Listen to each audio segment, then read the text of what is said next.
That's something. Looks like a little pompano. Little permit.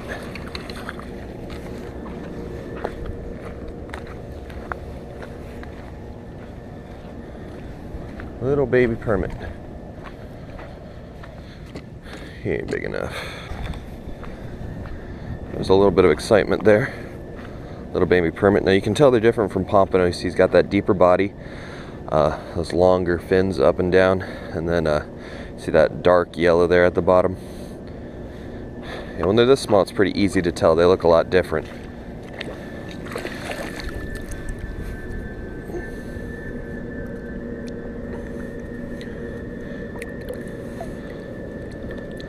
All right, there he goes.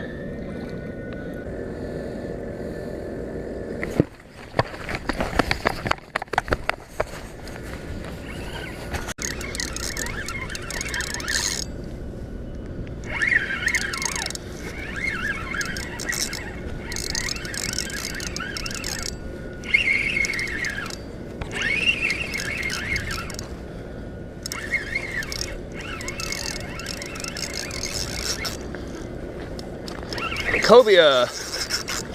There's one following him.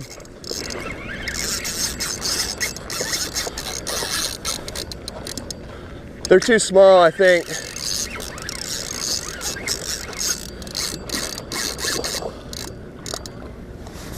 No, he's gone.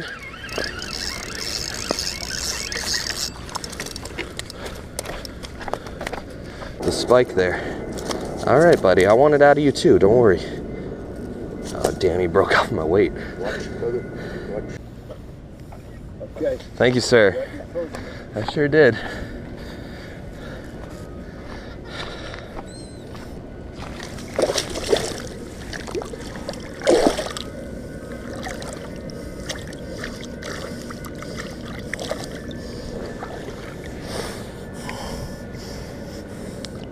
All right, guys. You can see that there are cobia here at Apollo Beach. This guy's a little small.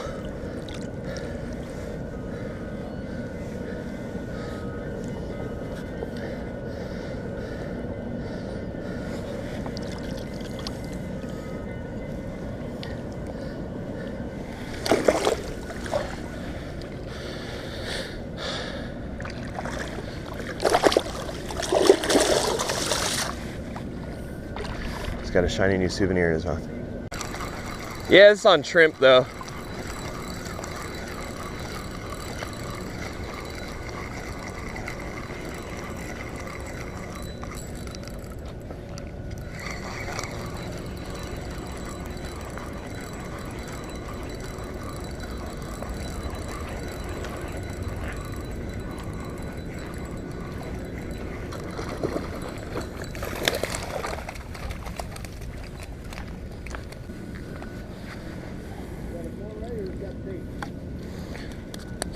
It's a Remora.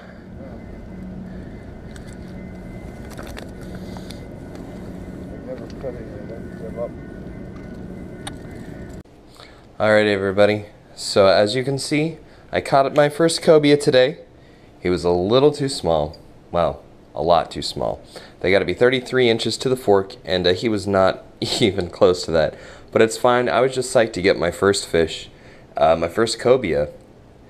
And I was just so psyched to get my first cobia that I had no problem just letting him go to swim another day. But right after that, I caught a huge Remora. And you'll notice that they look very similar, get them out here, to cobia, except for it looks like they got a big boot print on their head. But I have heard some rumors about Remora, mostly that they're another trash fish, that you can't eat them. And if you've seen some of my videos by now, you know how that makes me feel. So I figure, hey, it looks like a cobia, so maybe it'll taste kind of like a cobia. So yep, got a big old Remora here. Oop. He's got a big full belly too.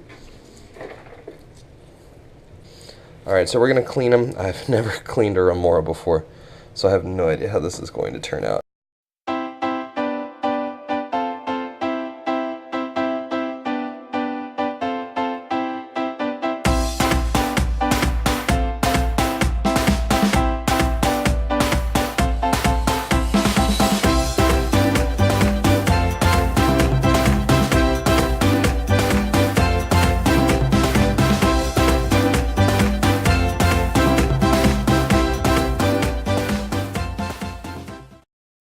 Alright, ladies and gents. Now that is actually some pretty good looking meat. And the more I handle this fish, the more I'm shocked by how firm that texture is. It's not mushy at all. It's very firm. It holds together very well. And they almost look like little cobia fillets. Now, you're asking, Sean, you just said you caught your first cobia. How do you know what the meat looks like? Well, okay, I bought it from Publix, alright? I had to try it to see if they were really worth what everybody was saying. And they are. It is absolutely great. Absolutely delicious. Probably one of my favorite fish next to mahi-mahi. So we've got our cobia fillets. Oh boy, you see what I just did there? Whew!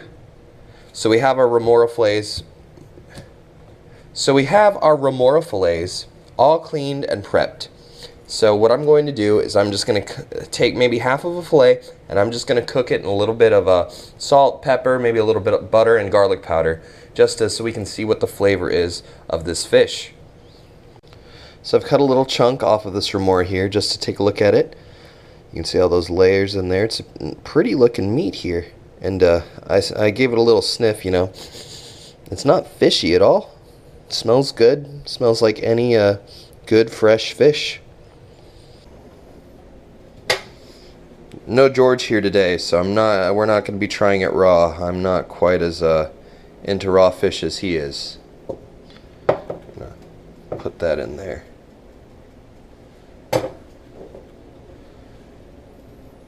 Ooh, a lot of pepper.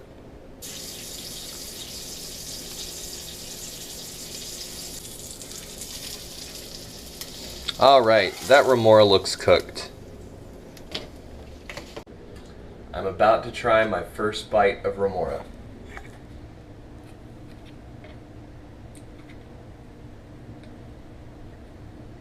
Here it is, guys. First bite of remora. It's not bad. It's not bad. It kind of has an almost skunky taste to it, but maybe that's because I got one of the thinner pieces down near the tail. So let me try and scrape off some of this bloodline. See if that makes a difference. Yeah, it's not terrible. I'll tell you what, the best thing about this is the texture. It does have a very firm texture. I don't know how to place it. It just kind of has a skunky flavor to it. It's not the worst fish I've eaten. It's just it's weird. So I think that weird flavor is just because I cut off a very thin piece near the tail that had a lot of bloodline still in it. I still have high hopes for this fish. We have all this fish left to cook, and I'm gonna get through it. I'm gonna eat all of that because I made the decision to take that fish home and to make use of its meat. So it's on me to make sure I utilize that fish. So I tell you what, while I've been filming this, I've been making some rice in my rice cooker here. I made it with a little bit of chicken broth and all that. So we're going to blacken this remora here, and we're going to serve it over chicken rice. So the butter is nice and hot. Let's get this fish in here. I'm going to turn on the fan. Here's our remora.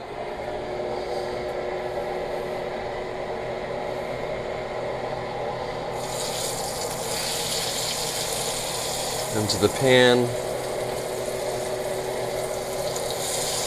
And into the pan. Alright, so here it is, the finished product. We got fresh remora, fresh blackened remora over a bed of rice. So hopefully it doesn't have that weird skunky flavor that I tasted earlier. So let's give this a shot.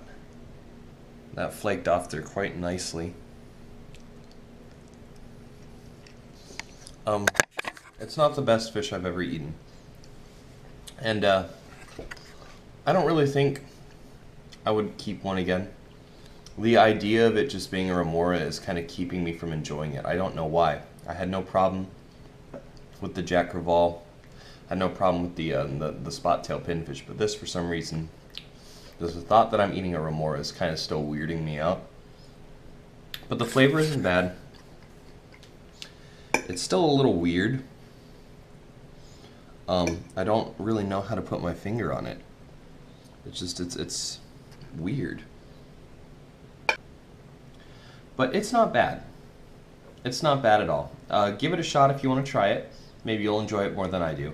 This will be probably my last Remora that I eat, but it's not too bad. If I had to give it a rating out of, say, 5, it would probably be a 3 out of 5. It's definitely edible. It's definitely not bad. It's just not something that I would want to spend the time doing again. Well, thank you so much for watching. Don't forget to like, share, comment, subscribe. But above all, thank you just so much for watching this video. Out of all the fishing videos you could have chosen to watch on YouTube, you chose to watch mine, and that really means a lot to me. So have a fantastic day, and remember, tight lines. I'll see you later.